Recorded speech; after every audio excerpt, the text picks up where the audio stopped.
Hello. So in this Unit 3, we'll be discussing derivations. They're going to be the most complex new thing we're learning right now in the first chapter, so you're going to want to really put in some time with this material. I've broken up the lectures into a bunch of small lectures to focus on. The derivation system is fairly complex. It has a lot of parts, and so we're going to have a bunch of little lectures or videos. Okay, so what is a derivation?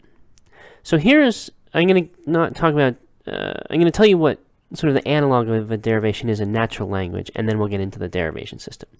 So here's an argument.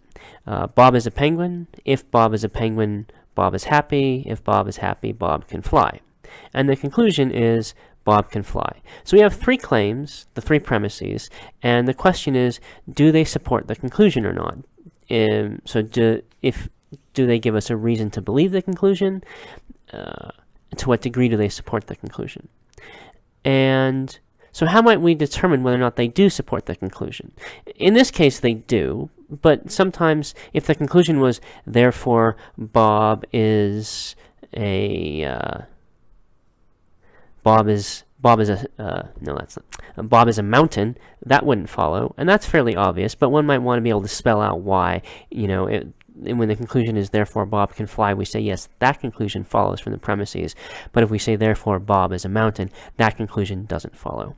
So how might we figure that out, or explain that, or reason to our conclusion that yes, indeed, the conclusion does follow from the premises? Well, so we start by assuming the premises are true. And given that the first two premises are true, if Bob is a penguin, so given that they're true, i.e. given that Bob is a penguin, and if Bob is a penguin, Bob is happy, it's also the case that Bob is happy. And because Bob is happy on the one hand, and the third premise, the fact that if Bob is happy, Bob can fly, also, given our assumptions, we can conclude that Bob can fly. So this argument indeed is valid. We can say, if we assume that the truth of the premises, we can reason to the truth of the conclusion. And that reasoning is error-proof. Reasoning of this form is guaranteed to be correct, and so we can be completely confident that given that the premises are true, the conclusion must be as well. And indeed, that's because of the form of the argument, and so we can conclude that the argument is valid. So, note what happens here. We have the two initial premises. What is it? Bob is a penguin, and if Bob is a penguin, then Bob is happy. And we infer a new claim from those two premises. And then, so that's part of the reasoning step, is to infer a new claim from claims we already have established.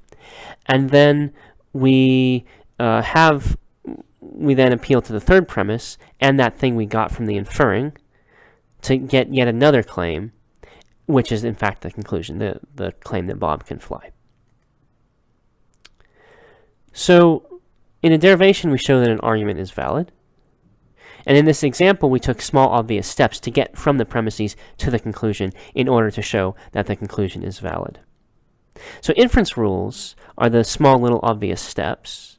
And we're also going to use things called methods of derivation. And so what we're going to do is we're going to look at arguments, and we're going to say, here's an argument, so some premises and a conclusion.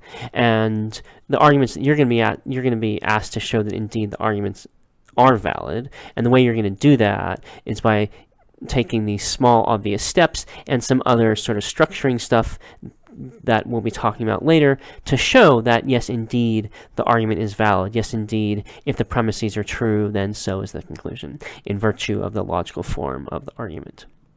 So that's what we're going to be doing. It's spelling those out. Doing these sort of small obvious steps and some other structuring stuff, these sort of what I'm calling derivation methods. So I'm in the next lecture, or next video, I'll talk about inference rules, these small obvious steps, and then in the subsequent lectures, we'll start using those inference rules in the context of actual derivations to show that arguments are valid. We're going to be very clear and precise about what the small obvious steps are, and then we're going to say, okay, here's how taking certain kinds of small obvious steps can show that actual whole arguments are valid. So we'll discuss the inference rules first, and then we'll look at the methods and look at some of the different methods and strategies for using those methods. So next lecture, next video is inference rules.